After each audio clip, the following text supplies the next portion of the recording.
Welcome to the 67th Sydney Film Festival virtual edition. It's a great pleasure to be able to screen Rosemary's Way in our Documentary Australia Foundation Award competition for Best Australian Documentary. It's one of the 10 finalists competing for a $10,000 cash prize, and we're going to announce the winner on the 18th of June. But here to talk about the film team, please welcome writer-director Ros Horin, producer Pat Fiske, from the film itself, Rosemary Kariuki, and Melissa Monteiro, who's CEO of Migrant Resources. Hello, everyone. Hello. Hello. So I was going to start by asking Ros, in the film, there is the most wonderful trip to Kiama and down on New South Wales South Coast, which is very moving, but also incredibly revealing. And I wondered for you, what was the most surprising thing about that trip? Well, for me, the most surprising thing was seeing the incredible impact it had on the migrants' lives. You know, for most of us, it would be a weekend trip to Kiama, which would be very lovely and perhaps more interesting than others because you're meeting, staying with a group of people you don't know and getting to know new people. But for the migrant women who participated, I really would say, I mean, as Pasca herself says in the film, it was life-changing. It actually, the very fact of being invited to stay in an Aussie family home and sort of accepted into the home and sharing food with each other was transformative in terms of giving the women a sense of confidence and a sense of connection and belonging into the community. And Rosemary, what was it like having the film crew around following you and down in Kiama as well? For me, I don't even realize the crew is following me. I do what I like doing best. Yeah. I look after the women. I look everybody's in. Have they left their house properly? Do they have their clothes, their bags? And to see everybody is seated and looking at the list whether everybody is in. So my role is just to look after them. I don't even realize the crew is there. And I can tell that you're a very mothering figure. I wondered whether you also mothered the film crew. Yes, I did. I kept on asking whether they have written, whether this is okay. I'm the mother chicken. Mother hen. We had some lovely African meals at Rosemary's place when we came to shoot. She was always made sure that she was making lunch for us or breakfast, whatever. That's excellent. And Rosemary, what do you hope that people will take away from the film? I hope that people will take one big thing, that we are all one big family. We are all the same, and we can be happy with or without anything. And Melissa, do you have any thoughts on that? Yes, I think that the film and the takeaway for me is that it'll give people an insight into the lives and the very complex challenges of our migrant women, especially migrant coming from refugee backgrounds. It'll create a greater understanding and an empathy towards the whole process of settlement. Migrant women have come through very difficult times in their lives overseas and in starting a life in this country. And settlement is a very stressful time for many women. Many of these women are coming with nothing and starting from scratch, starting with nothing. They don't have any support systems or support structures here in this country. And so I think it will create a love and an understanding and a passion, an understanding of the passion that Rosemary has, and that we can do it, that if she can, we can do it. And so Rosemary is this like bigger than life personality that they will see, this charismatic, bubbly, she's so alive. She's energetic, she's compassionate, and the film actually brings about this role model that she is. And so it will give them that hope that we are in a new country. We've gone through all this trauma in our lives. We're starting afresh, anew, and hey, here is someone we can look up to.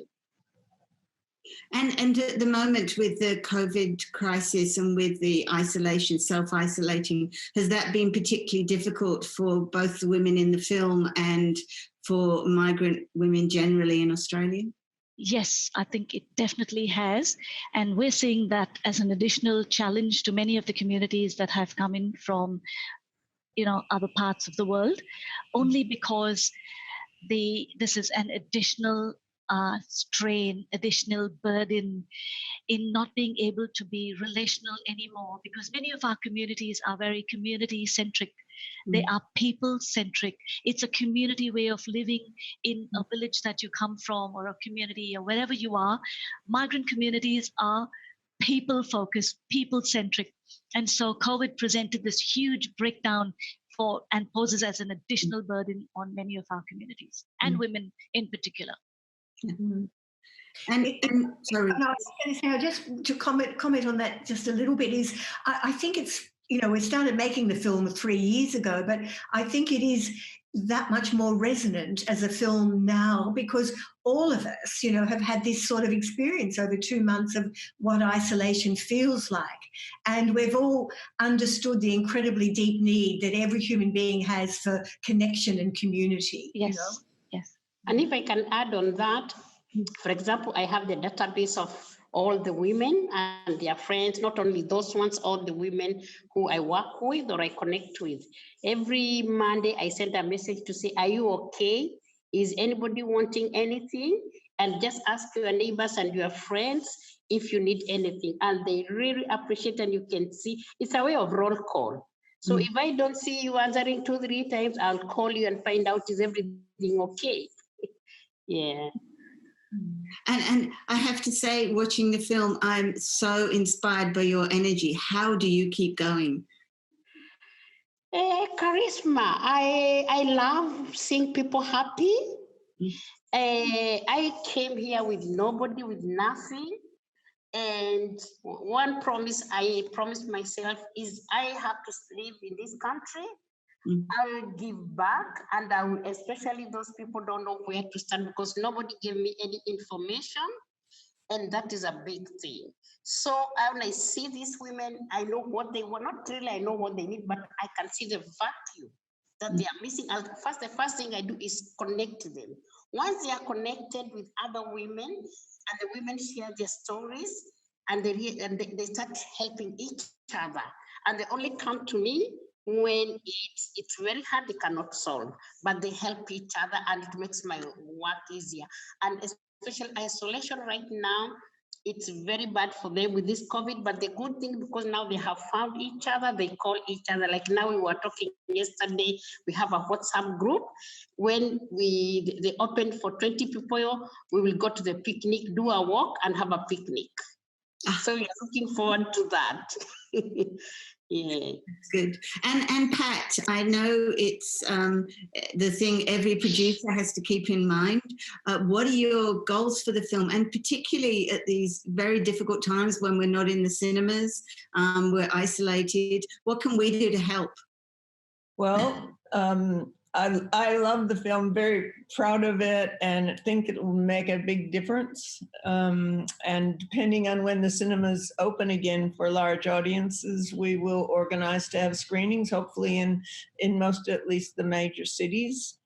And we've had our impact producer, Jackie Tenure, on board for quite a while now. And we've got a lot of ideas for the outreach of Rosemary's Way. And we'll be working with our partners, Settlement Services International, Community Migrant Resource Center with Melissa Starts and others. And also we'll work with refugee advocacy and support groups. All kinds of local clubs and groups to get the film out there at a community level across Australia. And we'll encourage regional communities to host cultural exchanges similar to Rosemary's project. And we'll eventually have toolkits to be able to, or for that purpose.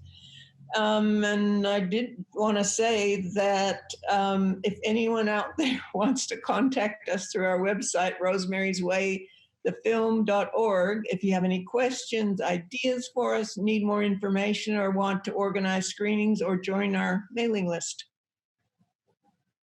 Excellent. And we, you know, we could get a lot of ideas from the community, so that's really important. Mm.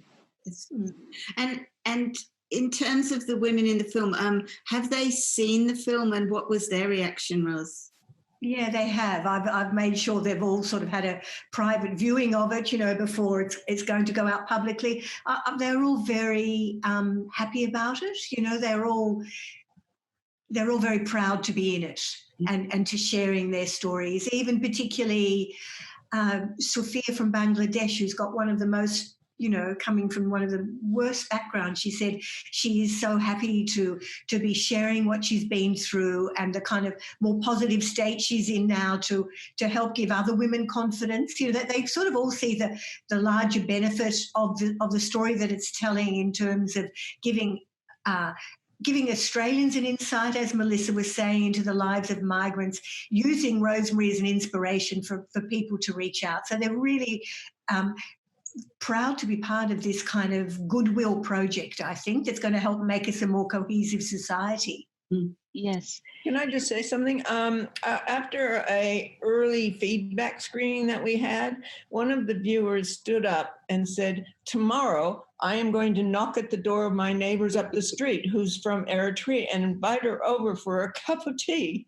And I just love that. And it makes you think of like it was an early indication that the incredible difference this film could make. Yes, I have to say that it's so inspiring to see such strong women in the lineup of documentaries we have in the virtual edition of the festival. Do either of you have any thoughts about why these stories are emerging now? Do you think there's a driving force within Australian filmmakers to tell these stories about our community, or to tell stories particularly about women who are particularly strong and positive in their roles in society? I think that the world is changing a lot, and there's been a lot of publicity about the lack of women in directing, in filmmaking roles, and there's been funding to try to up that. So that's one of the reasons, I think. And and it's been quite strong, that the push to make more women come through in directing, producing, and whatever. But in terms of adding to what Pat's saying, in terms of I don't know what other stories are in your festival yet, but, you know, certainly it's been my kind of artistic passion for about 12 years or more now to be telling the stories of refugees and migrants and putting a human face to them.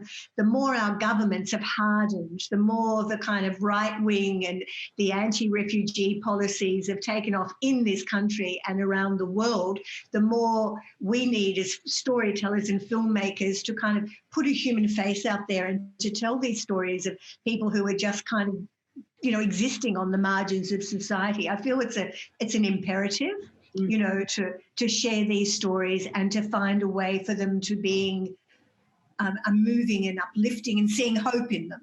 Yes, can I just add quickly there? For me, I think it inspires people because people get to see Rosemary's initiatives. And for me personally, I've seen her initiatives in Parramatta, Western Sydney especially, over the last 20 years. Women and young people, young women look up to Rosemary because they see her as this, as I said, larger than life figure, collaborator, mother. It's for them. She is the person who inspires, influences, and creates this huge impact. In the 20 years, very quickly, we in the migrant and settlement and refugee communities have seen particular contributions by Rosemary in the African women group that she founded, with the African Women's Dinner Dance, with the exchange program that she does in rural New South Wales or regional New South Wales, with the mentoring of hundreds of young African and other women, safety and violence in her role, prevention in Western Sydney that she's played over the years. I see her role interwoven very deeply with her calling, with her mission, with her passion, and with her ministry. And that's how I would describe Rosemary. And it is these individual initiatives that she's taken which I've named only a few, and Ros and Pat will agree with me, there are heaps of others. It is this that is interwoven so beautifully in what and who makes Rosemary. Oh, thank you, thank you. If I can add on that about this, the story sharing, when we did the Bockham Hills African Women Troop, so many people even now stop me in the road and said, your story makes me wake up in the morning, go wash my face, have coffee and go out. Because they connect stories with people, and it's not like reading a book. This is a human being you are seeing. So when you are sharing your stories, it touches so many people, and so many people who can't start from point A. They say, if Rosemary did it, if so-and-so did it, I can do it. And there's no way I could have done this because we don't have any funding. I didn't have any money, but we can do it. Without migrant, Community Migrant Resource Center, Melissa have been holding me like her baby. She's the one who gives us somebody to work with. She pays for some of the things, then starts, Jasmina has been there holding, and people who, somebody like Sharon Webster comes and gives her services. So without these people, there's no way I could have done what I've done. And I believe, let us all not think you can't do without funding, because we go to meetings, people say, I cannot do that without funding. You can do something with people with the funding and people who see what you're doing, because all of us, if we join hands, we will make this world a better place. It is migrants and the refugees, if they come together and the wider Australian community embraces them, you can imagine what a happy life we'll have. And it's people like Maria, there really are the white Australians in this film that are heroes too, you know? Yes. And they're the people, I think, tremendously important that are the leaders in our community. You can say, look how Maria's hosted these people. Well, what can I do? We can all be inspired by them. And I just want to add a really addendum, a good story, but a lot of the refugees are still visiting their hosts. Good friendships have formed. So Pasca's family goes and has school holidays at Maria's house now. They've had 3 or 4 visits, and Guida goes to her host Margaret's house and had a number of visits in Gerringong, and so on. So lasting things are formed, and not only lasting things, are kind of the migrants are forming a new sense of love of the countryside, rural Australia and the regions, and seeing, I've had a number of them talking to me about it and saying, I'd hope I could live there someday. And I can tell you our government would love to hear those words being said. Absolutely. Well, this is helping them appreciate, what we have in these regions. Yeah. But there's some who have moved to the countryside. There's one Ethiopian lady has even bought a home. She couldn't get a job here for over 10 years. And when we went to Maitland, her host, they just connected. She moved there, and the following week she got a job, and she lived with the host family, Jenny, for over 1 year, and now she has her own home in Maitland. Wow. That's a brilliant story, and Rosemary's Way is such an inspiring film for both telling us the story of the women in the community, but also all the positive things that are happening that you're making happen, Rosemary, but also such a great team of women as well. Such a good thing to see. We're very proud to show it in the festival, and I wish you luck in the competition. Say 18th of June we'll be announcing the winner, and thank you so much for your film and your time. Thank you. Thank you. And we couldn't do this without Ros. Ros doesn't do the film alone. She supports these women behind the scene. If she calls them, she texts them. If it is like now COVID, she keeps on asking me, anybody who wants help, anybody is okay. If she calls somebody, they don't answer, she tells me to follow up.